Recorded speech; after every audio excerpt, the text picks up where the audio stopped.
Good afternoon. We hope you enjoyed your lunch.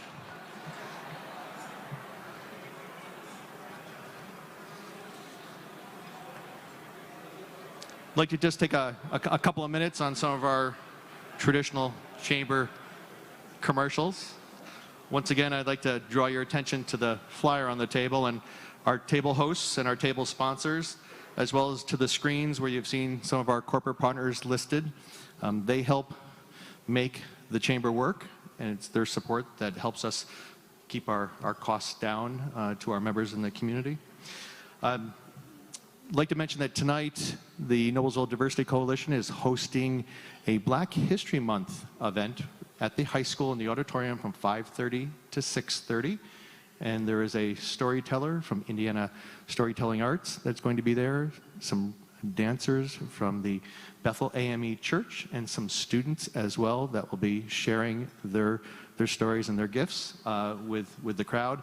And then, of course, the schools have their learning showcase immediately afterwards, which, if you've never seen some of the innovation at our high school and our other elementary school and middle school, it's well worth it to come and walk through. So if you join the Black History Month celebration, walk through the learning showcase as well, and you'll be amazed at what goes on in our schools. The Noblesville Diversity Coalition also has out at the as you exit a cultural climate survey that they would love you to complete. You can pick up a card, it has a little QR code and a web address. It takes you about 10 minutes to complete that survey. The lights are dimming in the back of the room, and that is intentional, by the way, for the program. Also, Saturday is Leap of Kindness Day. It comes once every 4 years. We're going to challenge you to do one thing for your neighbor, for a friend, for someone you don't know. Do one extra kind deed on Leap Day. I don't think that's asking too much. Is that asking too much? No. And so it only happens once every 4 years. It'd be nice if we want to be nice all your, all the rest of the days, but for Leap of Kindness Day, it is an initiative begun by chambers across the country, by the Saratoga Chamber, and they're looking for every community to participate. So we're going to challenge you, do one good thing, and then if you're on social media, share it. Share what you've done. Encourage others to do the same.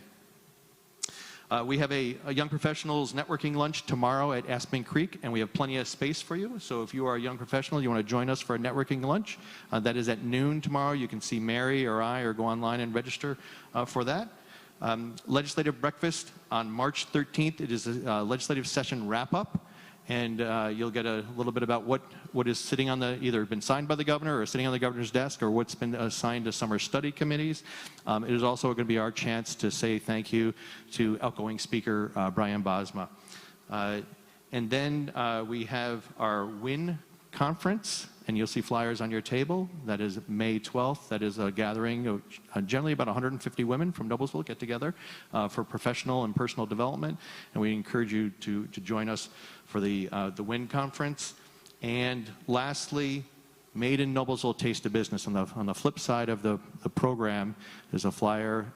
We're back here in these three rooms, plus the room next door. It is our B2B, B2C trade show. It's a wonderful celebration of the business community here. It's from 4 to 7:30. We'll have 100 business vendors showcasing the best of Noblesville, about 20 restaurants offering samplings, other business offering samplings as well. It is sponsored in part by the City of Noblesville Economic Development Department, so we appreciate their partnership with that. By having them as our partner with that, it brings in manufacturers to showcase what they make here in Noblesville. And that gives some exposure to really cool jobs in our community. These are really important folks that drive our economy here, some of the innovation here. And so you might drive by that building and wonder what happens back there. Well, come to Made in Noblesville and you get a chance to see some of the cool products that are created right here in Noblesville. We do have tickets that are available, right, Mary? We have tickets if you want to buy an advance discounted Made in Noblesville ticket to come as a guest.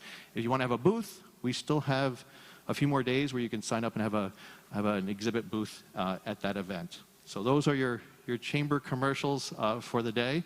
And now on to our program. Is our mayor ready?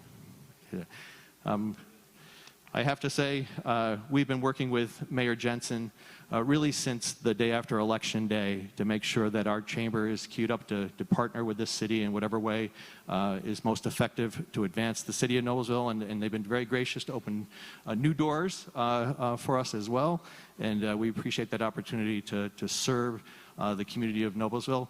We're real excited to hear your presentation today. We have not had the full sneak preview, and so we're going to learn just as everyone else here is going to learn at the same time. Mayor Chris Jensen, we welcome you to the podium. Thank you. Let's go.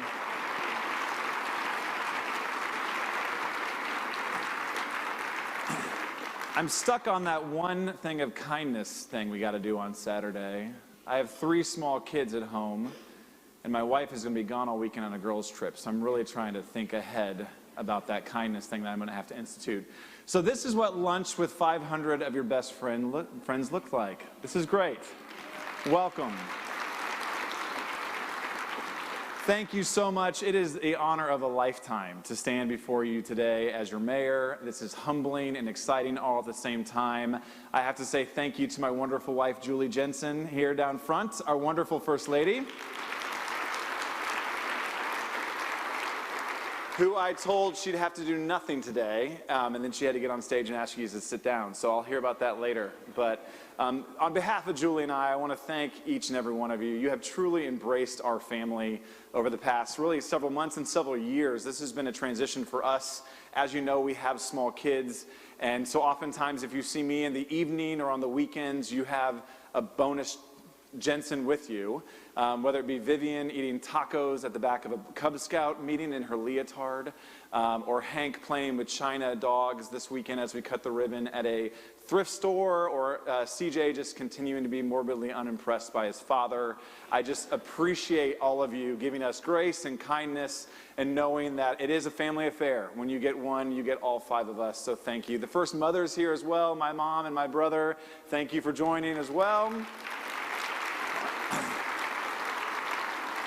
And a special guest, our 49th Lieutenant Governor is here as well, Becky Skillman. Thank you so much for being here and joining me.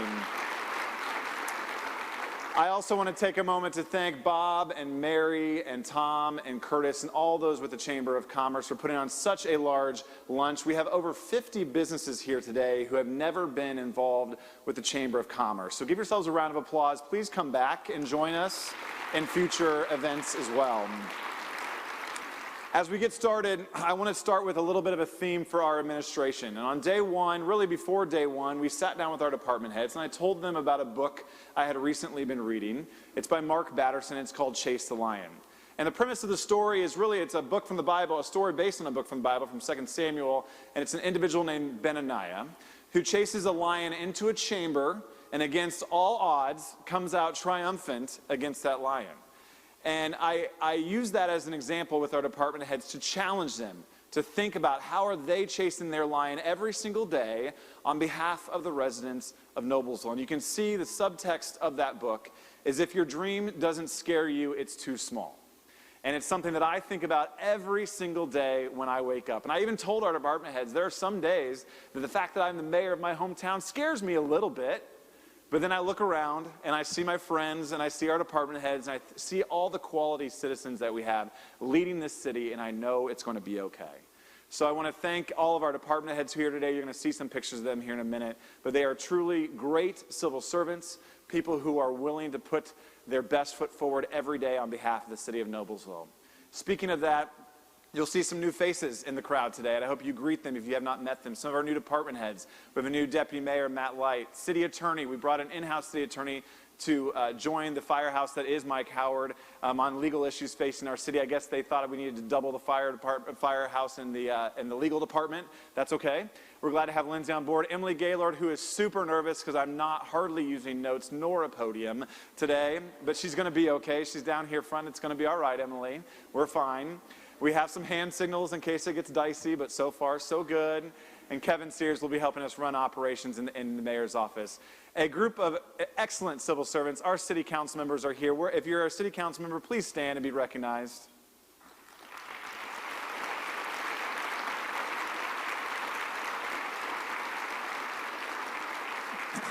In the coming, again, I acknowledge that 59 days ago, I was one of them. And so I admire what they do.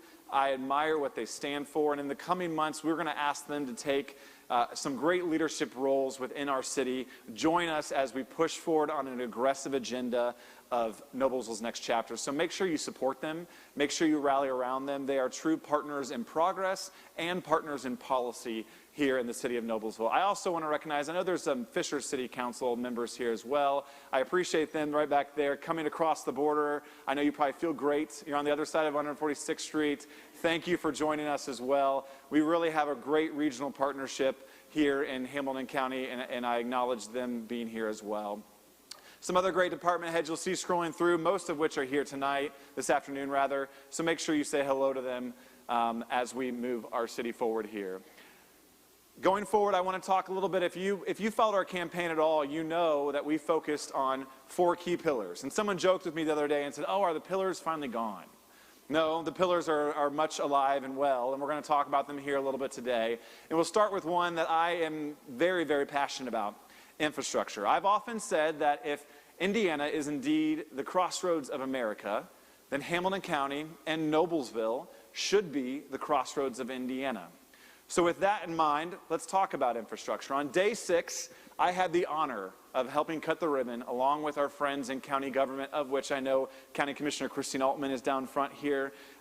Commissioner Steve Dillinger and Mark Hairbrandt are awesome partners as well. Being the county seat, we get to spend a lot of time together and have great, healthy conversation, am I right, Christine?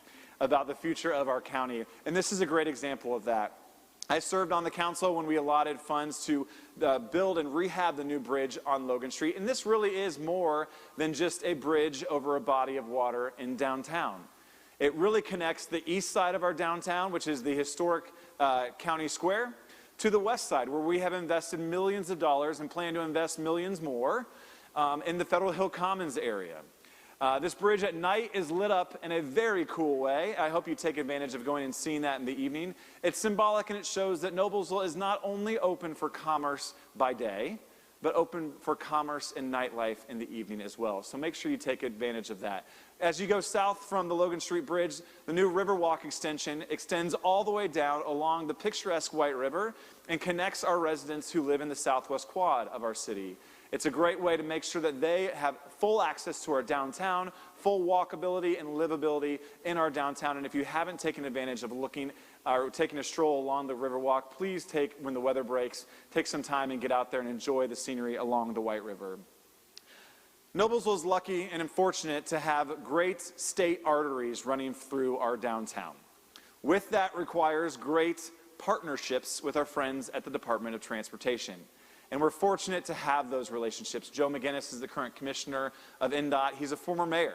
So he gets what communities need when it comes to state funding and state resources. And I'm proud that we announced recently a $16 million partnership with our friends at NDOT to increase the roundabout population in Noblesville by 5, starting in 2021 with 2 main roundabouts near our hospital, Riverview Hospital, who I know is represented over here to my right. We'll be opening roundabouts in 2021 at the State Road 32-38 interchange, as well as the State Road 32 and River Road interchange. And fast forward to 2023, we partner with NDOT to do roundabouts at State Road 32 in Mill Creek, as well as State Road 38 in Logan, and State Road 38 at the entrance to Whitcomb Ridge and Oakmont. Now, speaking about east to west connectivity in the city of Noblesville, if you spent any time with me at all over the past several years, I have talked about the minor traffic problem we have in our downtown. If you, like me, have a son or daughter that needs to get to the high school at 5 o'clock for baseball practice or soccer practice, you have loathed the experience of sitting on State Road 32 during rush hour. We have talked about east to west connectivity in the city of Noblesville since 1987. Ladies and gentlemen, what was going on in 1987?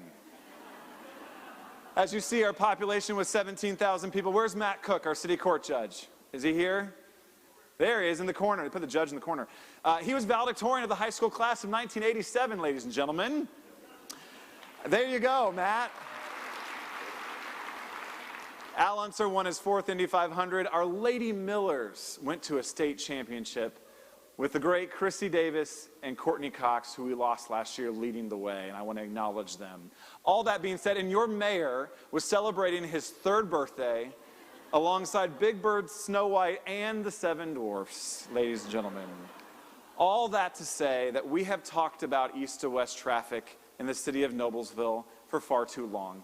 We have studied it for a long time, and ladies and gentlemen, it is time for action.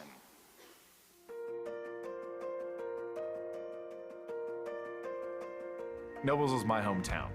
I was born and raised here. I have chosen to raise my 3 beautiful kids here. My wife is an educator in the school system, so I'm invested in this city. I know firsthand, I've seen it from day one, that change is never easy, especially in a city that is the county seat, the city that has such historic legacy. Our goal is not to rewrite that history. Our goal is to tell the story of that history. And that's really what this comes down to. If we want our downtown to thrive, we've got to make our downtown more accessible.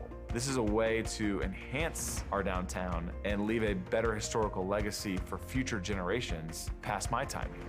People come to live in Hamilton County because it's one of the safest places to live, work, and play. Traffic safety is a high priority for the county and for the city of Noblesville. When traffic backs up at any location, you see a higher propensity for rear-end crashes. You see people make higher risk decisions, which lead to safety concerns for the community.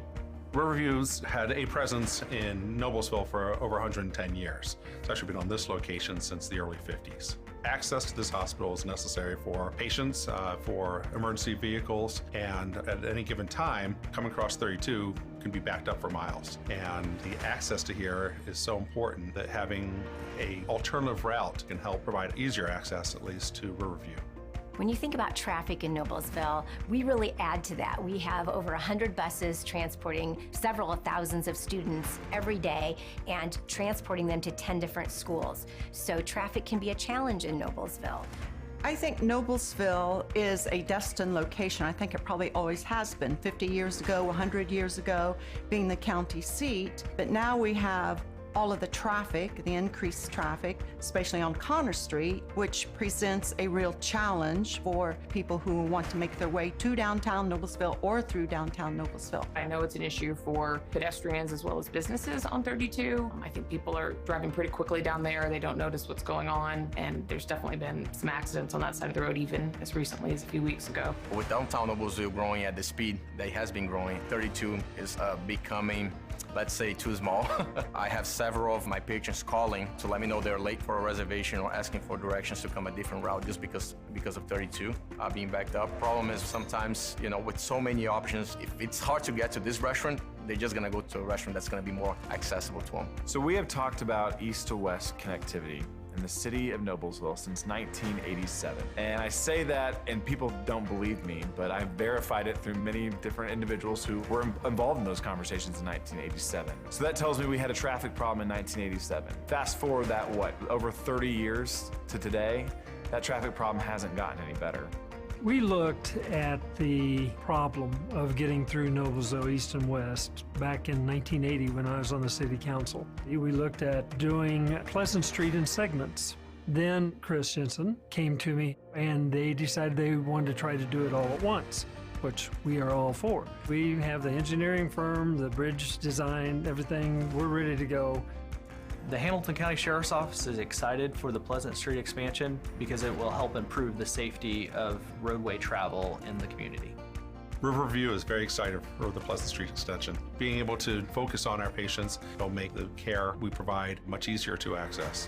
The Pleasant Street expansion is good for Noblesville schools because it will reduce our traffic times and make our routes more efficient. It brings the people down here that want to be here, and the people that just want to get through downtown and get to their next stop can use the Pleasant Street expansion. We believe it's gonna put downtown Noblesville on the map, and that's exactly what us and the other merchants here in town we need. We need support from not only our local citizens, but from our neighbors around the city as well. There's no other alternatives. We've looked at all the alternatives over the last 20, 30 years. This is the best alternative. Our goal beyond just moving traffic in our city and doing economic opportunity in our city is to be transparent with the public with this project, make sure that they feel a part of this project, and at the end of the day, make sure that we are being as mindful as possible with taxpayer dollars. This project is priority number one for me in terms of infrastructure going forward, and I look forward to having a shovel in the ground and moving dirt in the next several years.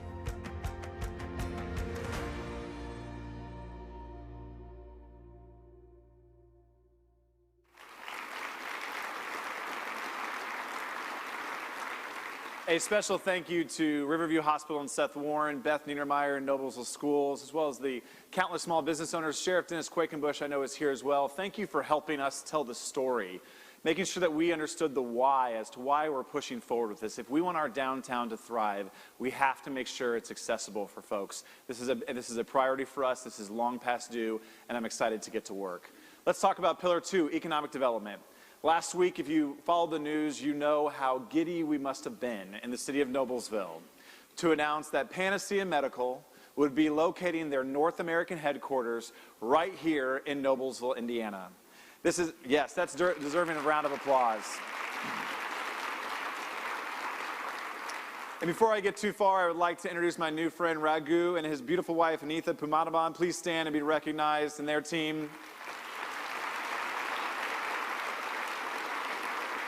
They're not only relocating their company to Noblesville, they're relocating their lives, and they're going to be a part of our family going forward. So thank you for this investment. For those who followed along, you know this was a product of Governor Holcomb's trade mission to India this past fall. We competed against 15 sites here in the state of Indiana alone, as well as sites in Wisconsin and Michigan to land Panacea, and we're so excited. They will just be literally right down the street next to Borg Warner on I-69, and we're so excited to have them here. It'll be a 60,000 square foot facility, a $12 million investment, 65 new employees housed there with an average wage of $80,000. That is hugely important, ladies and gentlemen. That is well above the state average, the county average, and the city average as well. These are high quality, state-of-the-art jobs in a state-of-the-art facility for scientists and engineers. They are the right kind of job for the right city at the right time. And with a 2.3% unemployment, we have to go after those right jobs. So again,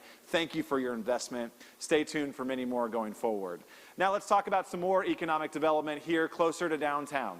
I'm excited to introduce to you a project we're calling the Lofts on 10th Street, which is 2 blocks from downtown. It's a almost nearly $8 million investment.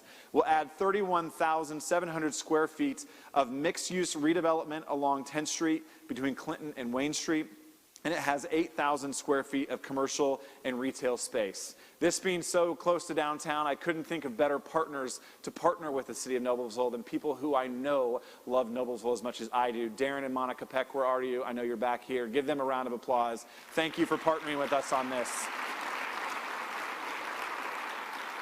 And I can tell you, if you know Darren, one of his favorite features is it has a rooftop deck on it as well. So we're excited to enjoy that in the summer months. Also, in downtown, let's move to the west side of the river. As you know, several years ago, the city of Noblesville invested millions of dollars into a floodplain to develop Federal Hill Commons. One of the things that we learned after that development is that area was in desperate need of some parking solutions, as well as some retail and housing solutions as well. And with that in mind, ladies and gentlemen, I'm excited to announce the Village at Federal Hill. This will be located just to the west of Federal Hill, between Blue Sky and Federal Hill Commons. It will connect our downtown to the west side. It will add livable, walkable connections between our downtown. It'll be 163 livable units, 36,000 square feet of commercial and retail space. It will also have over 400 parking spaces between garage, on-street, and surface parking as well.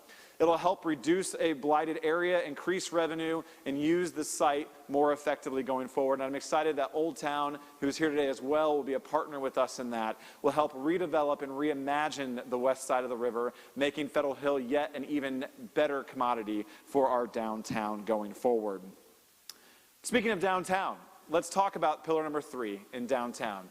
When I knocked on doors this past spring, everyone talked about that Noblesville's main attraction is our downtown. And it's something that I cannot agree more with. I pretty much ran our campaign out of Noble Coffee and Tea. Thank you, Robin, for the reduction in overhead. I love our downtown. You can find me every day in downtown Noblesville. And with that, we wanted to put our money where our mouth is. And so we brought a new person in-house to the city of Noblesville. Kayla Arnold, where are you, Kayla? Raise your hand. Back there. Kayla's job will be to work directly with merchants, with residents in the downtown area to make sure they feel connected to our city and to make sure City Hall is working on behalf of them and the unique challenges that they face. Already, Kayla got thrown to the wolves, ladies and gentlemen. She was tasked with tackling our parking problem in downtown. And if you know me, you know how much I love this topic. But we did announce a new parking pilot program. I thank the City Council for backing us up.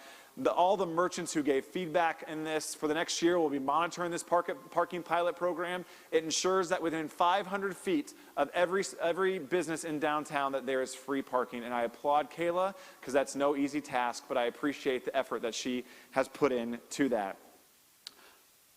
Moving forward as well, in downtown, I want to give a shout out to Aaron Smith. You'll see him there. He's one of our city councilors. He helped meet with folks in Noble Coffee and Tea to explain our parking situation as well.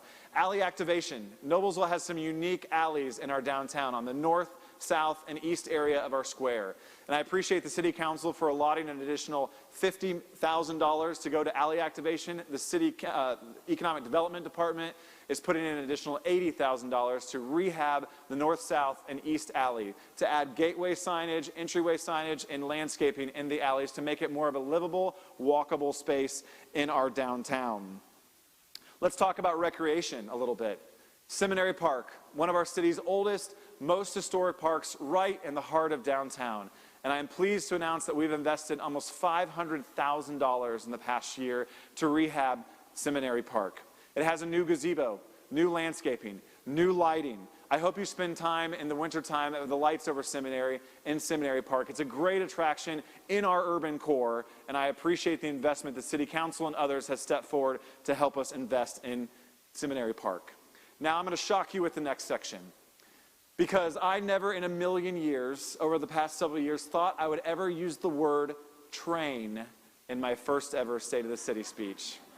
But I'm going to. Noblesville is lucky to have a train running from Noblesville to the north. The Nickel Plate Express is a great asset for our community. And so I'm going to be asking the City Council to invest $1.5 million in Forest Park to develop and rehab Hobbs Station. Nickel Plate Express already has 130 excursions planned for 2020 with the potential to bring over 25,000 new, unique visitors into Forest Park. And I think it's time for us to put our money where our mouth is and ensure that the Nickel Plate Express and the train stays in Noblesville into the future. So I'm excited about that development going forward.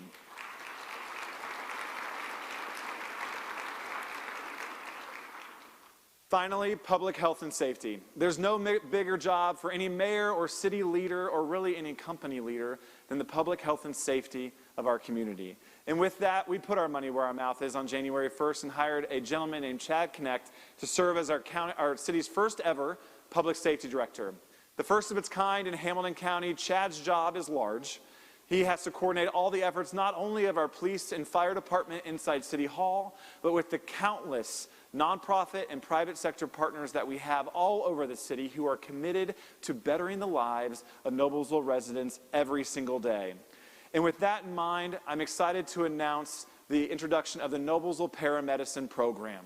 We will launch this program in March, but a paramedicine program is really a proactive approach to public safety. It brings together community resources, healthcare and public safety resources to proactively identify and assist the public with non-emergency needs, health issues, and strives to maintain a healthy community. It's really a multi-pronged approach based on the community health assessment, public safety data analysis, trending issues, stakeholder needs, and citizen feedback. Ben Luger will be our first ever Noble Act officer. The program will be called Noble Act. Ben Luger will be our first ever Noble Act officer. Ben is here today. Where are you, Ben? Stand up. Ben, there he is in the back, right back there. Ben has been most recently a school resource officer at Noble Crossing Elementary, and I can tell you by the number of Noble Crossing moms that I've heard from in the past week, he was a huge asset for that elementary school. But I reminded them, like I remind you, that sometimes you're called to a higher calling. And we're glad to have Ben join us as the first officer. His job will be to train others going forward to be paramedicine officers, Noble Act officers here in the city of Noblesville. But a paramedicine program is really focused on proactively going into homes and with home visits to identify frequent system users. They're focused on mental and behavioral health issues, addiction issues, age-related challenges and senior outreach, as well as child safety services for vulnerable children, as well as maternal health and well-being of pregnant women. This will help bring together the efforts of the Noblesville Fire Department and the Noblesville Police Department in this effort, and we're excited to officially launch it in March. And again, they'll join great community partners that I have to acknowledge: Suburban North, Prevail, Shepherd Center, and Aspire. Thank you so much for coming alongside us. I want to say something about mental health before I close out my remarks today. So many people talk to us on the campaign trail and over the past 58 days about the importance of mental health in our community. I just actually I had a phone call this morning with Mayor Fadness. We were talking about something totally different, but he told me that on Tuesday alone in the city of Fishers, 7 out of 10 EMS runs had a mental health component to them. And I'm excited to let you know that we've already been talking with Noblesville schools and look forward in the coming months to roll out a citywide mental health initiative with Noblesville schools as our key partner and others as well, to start talking openly about the resources and the challenges our men and women, boys and girls in the community of Noblesville face every single day. So stay tuned for that, but know that is a commitment for us going forward, is to tackle mental health in the city of Noblesville.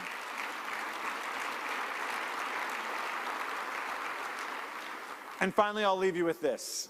This is what I look at every day when I sit at the mayor's office. That is on my wall. That is a reminder of the lion that I'm chasing every single day. We are ready to fight. We're ready to roll up our sleeves and get to work. In fact, we've been working very hard for the past 8 days. The state of our city is strong, and we are putting people in place and programs in action to make it stronger every day. But we need your help. We need your partnership, and we welcome you on board. God bless each and every one of you. Thank you for the opportunity to speak today, and God bless the city of Noblesville.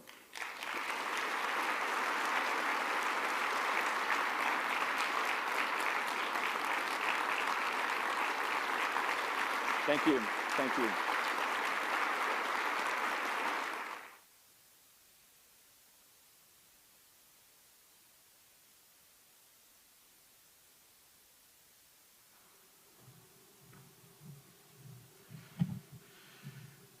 That's got to make you smile. It's got to make you feel good about Noblesville. We challenge you to share the message you heard today from our mayor. Our friends over at Hamilton County Television will have up online Mayor Jensen, Mayor Jensen's, I'm a slow learner. Mayor Jensen's presentation today, and we appreciate Jim Wofford being here, but that's a chance to share the message. So we'd encourage you to go online and share that as much as you can to spread the message. Every resident of Noblesville deserves to hear about their future, wants to hear about their future, and you can help make that happen. So thank you very much, Mayor, for being here, for sharing your vision, your enthusiasm, your inclusivity of all, and we love the team that you've built for the future. So thank you very much. We have a few door prizes, and then we're going to get you out on time, which we really like.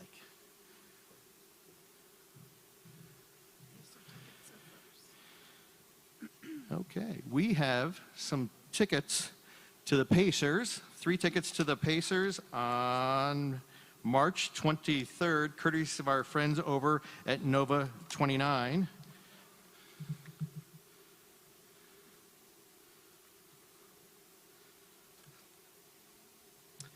Debbie Laird from Janus, one of our friends.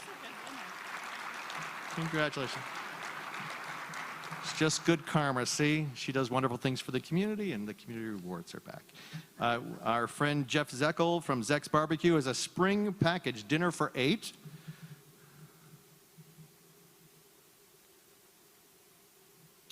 And this goes to Jeff Stutzman, who is the advertising director at Sagamore News Media, which is the Times of Noblesville.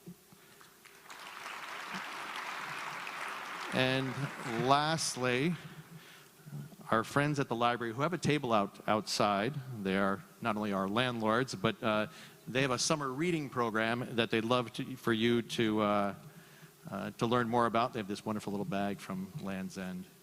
We need a bigger basket. Some of our other friends from Aspire, Diana Huddleston from Aspire. Congratulations, you have won that bag. So we welcome you to our Taste of Noblesville on March 11th. We hope you'll take a flyer. If you want tickets, you can see Mary, or you can just show up at the door that day. We welcome our new friends from Panacea. We're looking forward to engaging with you, and we wish you great success in our community. Thank you for being here. Thank you for joining us for this special occasion, and we will see you hopefully on March 11th.